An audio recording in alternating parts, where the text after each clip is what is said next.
Assalamualaikum warahmatullahi wabarakatuh. Anak-anak, kita lanjutkan ke pembelajaran yang keempat ya. Sudah disiapkan bukunya? Kalau sudah, pensilnya juga disiapkan. Anak-anak sudah berseragam, kita lanjutkan. Tapi sebelumnya anak-anak berdoa dulu. Bismillahirrahmanirrahim. Sudah, sekarang perhatikan bukunya halaman 29. Pagi ini Udin dan teman-teman bersemangat. Pakaian yang mereka kenakan berbeda dari biasanya. Pakaian mereka berwarna-warni. Perhatikan ini anak-anak. Mereka memakai pakaian adat ya. Semuanya berbeda. Semua siswa kelas 3 diminta untuk memakai pakaian daerah. Udin memakai baju dari Sunda, Edo dari Papua, Dayu dari Bali, Beni, Siti, dan Lani juga memakai berbeda. Mereka juga membawa makanan khas daerah mereka masing-masing. Udin membawa combro dari Sunda, Edo sagu dari Papua, Dayu sate lilit dari Bali, Beni membawa panada dari Manado, Siti keripik singkong dari Padang, dan Lani membawa kue keranjang, makanan khasnya orang Tionghoa ya. Pada hari itu semua siswa tampil berbeda satu sama lain, bertukar cerita. Setiap pakaian dan makanan daerah itu memiliki ciri khas masing-masing. Ya, namanya pakaian atau makanan tradisional, ciri khas daerahnya masing-masing. Perbedaan bukanlah hal yang harus diperdebatkan ya anak-anak. Perbedaan itu bukan sesuatu yang harus diperdebatkan atau dibuat pertengkaran ya. Tetapi perbedaan itu hendaklah membuat kita itu semakin menghargai orang lain ya. Ayo berdiskusi, amati gambar pakaian khas daerah ini. Anak-anak bisa melihat ya dari gambar di YouTube atau gambar dicari di buku, pasti ada banyak. Indonesia terbagi menjadi beberapa daerah. Setiap daerah memiliki pakaian adat yang beragam. Beragam kemarin sudah ya, berbeda-beda. Walaupun berbeda namun Indonesia tetap bersatu. Karena apa? Kita memiliki simbol semboyan Bhinneka Tunggal Ika. Perhatikan pula teks bacaan di atas. Apakah Udin dan teman-teman membawa budaya daerah yang sama? Iya. Apakah kita perlu mengenal dan memahami daerah lain? Iya, kita perlu mengenal supaya kita bisa memahami daerah. Kita itu perlu memahami perbedaan orang lain ya. Jadi di sini kembali ke pertanyaan ini, apakah Udin dan teman-teman membawakan budaya dari daerah yang sama? Tidak ya. Mereka membawakan budaya dari daerah yang berbeda. Apakah kita perlu mengenal dan memahami daerah lain? Kita perlu mengenal dan memahami budaya daerah lain. Kita harus belajar supaya kita apa? Kita kenal ya. Supaya kita mengenal, kita bisa memahami. Kalau tidak kenal maka kita tidak sayang. Tak kenal maka tak sayang, itu katanya. Ayo mengamati sekarang. Amati gambar dan informasi berikut. Perhatikan di sini ada gambar foto. Ini Pak Jokowi ya ini ya. Nah, pada perayaan kemerdekaan RI ke-72 bertempat di Istana Merdeka, Presiden RI Joko Widodo beserta para tamu undangan mengenakan pakaian adat dari berbagai daerah di Indonesia. Mereka juga memakai pakaian adat. Setiap orang saling menghargai perbedaan tersebut. Dengan memahami perbedaan, kita telah menjaga persatuan dan keutuhan bangsa. Ini adalah salah satu tujuan atau manfaat kita menghargai perbedaan, anak-anak. Berdasarkan informasi dari teks tersebut, apakah pakaian yang dikenakan oleh Bapak Presiden dan para undangan menunjukkan keragaman NKRI? Iya. Apakah penting bagi kita untuk memahami? Iya. Supaya apa? Supaya kita supaya kita bisa menjaga persatuan dan keutuhan bangsa Indonesia. Nah, sekarang ayo membaca. Salah satu makanan yang disukai Udin dan teman-temannya adalah keripik singkong atau kerupuk sanjay yang dibawa oleh Siti. Ada teks tentang pengolahan singkong. Di daerah Sumatera Barat ya, di daerah Sumatera sana, singkong itu diolah menjadi berbagai macam ya, mulai dari lauk pauk hingga makanan ringan. Ada yang dimasak gulai singkong, ada yang kue talam singkong.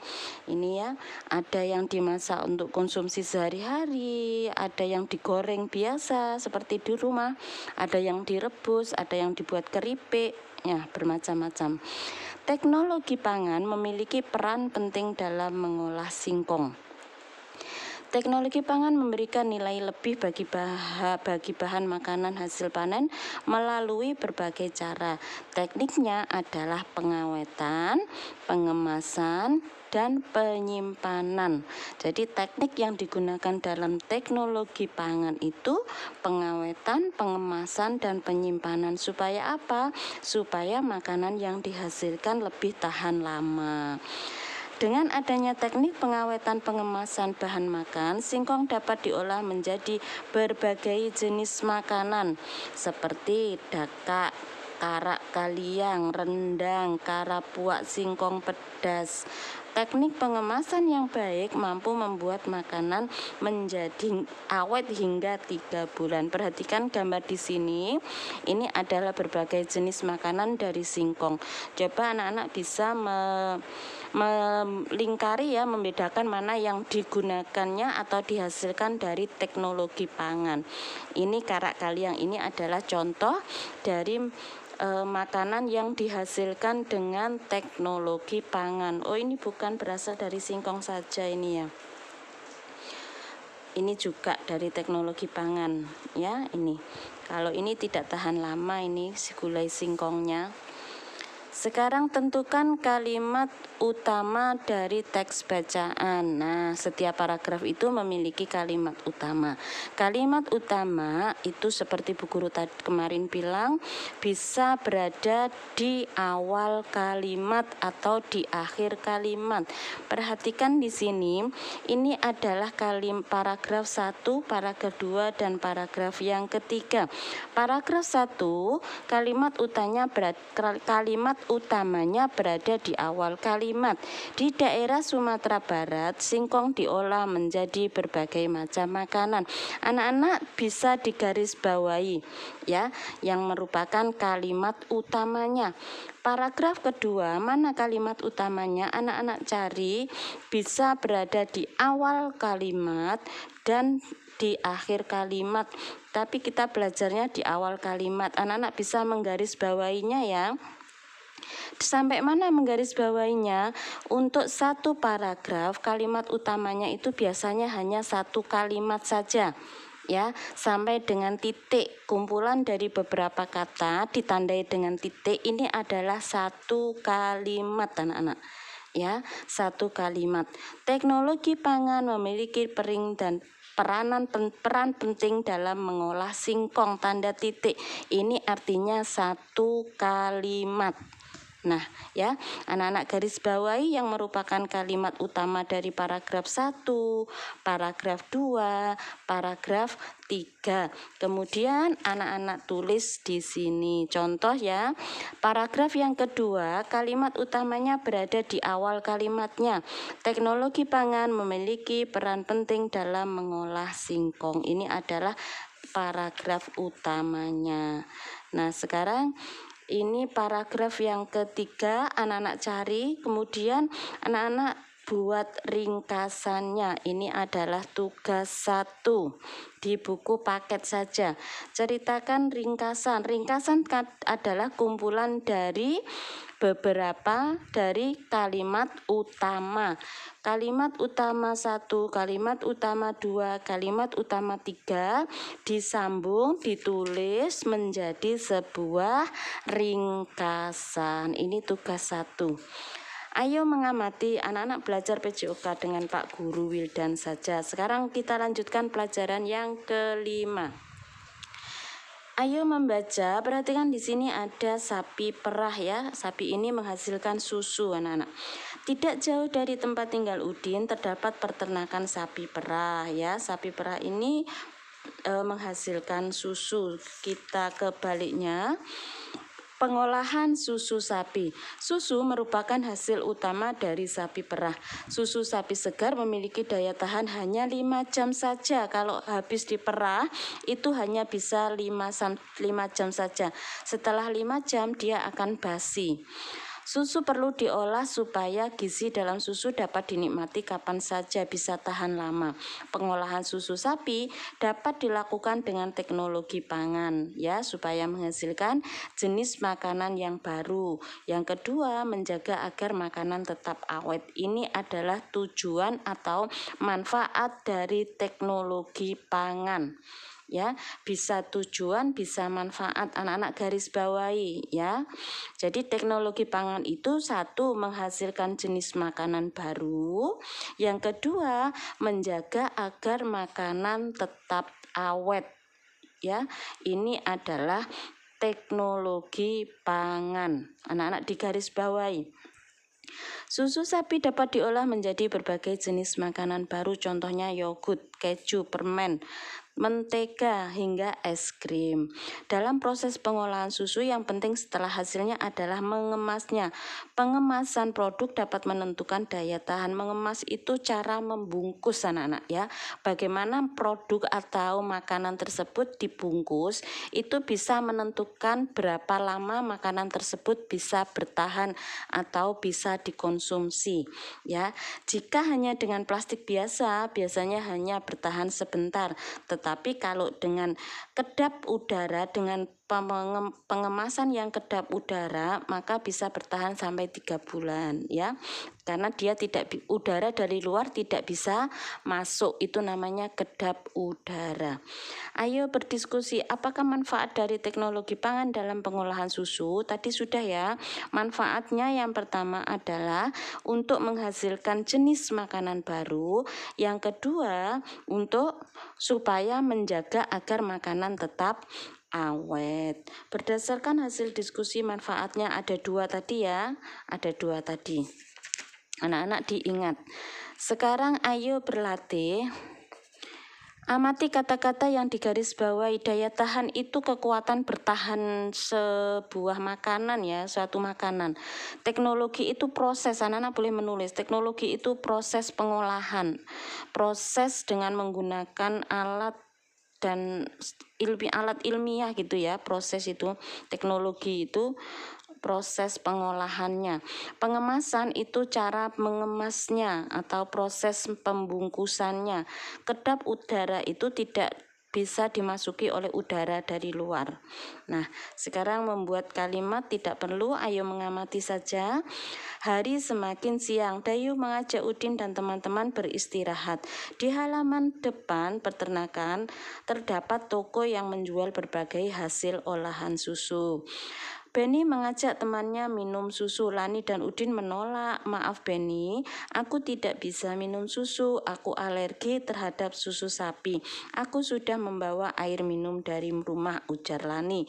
Kalau aku lebih memilih minum yogurt Benny, kata Udin. Setiap orang itu memiliki pilihan yang berbeda. Kita tidak boleh memaksakan ya. Kita harus menghargainya.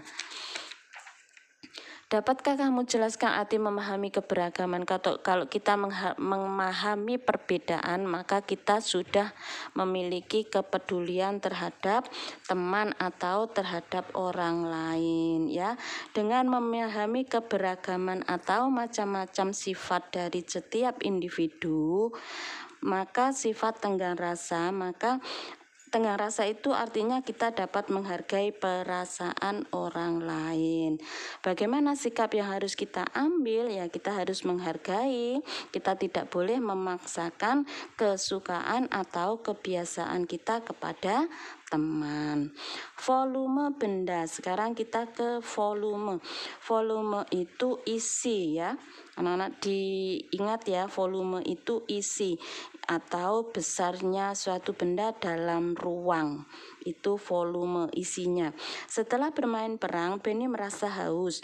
Dia ingin membeli susu.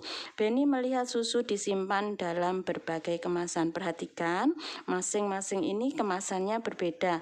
Artinya, masing-masing ini juga memiliki volume yang berbeda. Ya, volume ditentukan dengan besarnya ruangan. Anak-anak dibaca di sini, ayo mencoba. Contohnya ini yang paling mudah. Kumpulkan botol minuman. Ini botol minuman Udin, Siti, Edo, Dayu, dan Benny. Mereka akan mengukur volume mereka dengan satuan tidak baku. Menggunakan apa? Menggunakan gelas plastik. Gelas plastik ini adalah satuan tidak baku, anak-anak. Ya. Nah, sekarang dicoba. Ini adalah botol minuman Udin. Dimasukkan ke dalam gelas hanya segini saja airnya. Ini batasnya, ya. Kalau minuman Siti ini penuh 1 gelas plastik. Edo hanya sedikit. Dayu hampir penuh. Minuman Benny hanya setengah gelas plastik saja. Jadi masing-masing botol minuman ini volumenya berbeda. Nah, botol minum milik titik-titik memiliki volume paling banyak. Siapa? Berarti yang isinya paling tinggi yaitu Siti. Yang paling sedikit adalah botol milik Edo. Ini ya nak ya. Membandingkan volume sekarang. Dari beberapa ini maka anak-anak disuruh melingkari gambar yang volumenya lebih banyak. Tentu saja galon ini volumenya lebih besar atau lebih banyak. Mengurutkan sekarang. Nah, 1, 2, 3 dari kemasannya, dari dari kemasannya, dari tempatnya ini sudah kelihatan ya. Kalau dengan tidak baku anak-anak hanya melihat tempatnya saja ya, ruangannya. Kalau ruangnya lebih besar otomatis volumenya lebih banyak. Kalau lebih kecil berarti volumenya lebih sedikit. Urutkan misalnya kalau di sini berarti yang paling sedikit 3, 2, dan 1. Tugas 2 anak-anak ini ya halaman 50 dikerjakan di buku paket saja ya. Bu Guru akhiri sampai di sini. Jaga kesehatan. Mudah-mudahan anak-anak dijauhkan dari segala penyakit ya. Bu Guru akhiri. Assalamualaikum warahmatullahi wabarakatuh.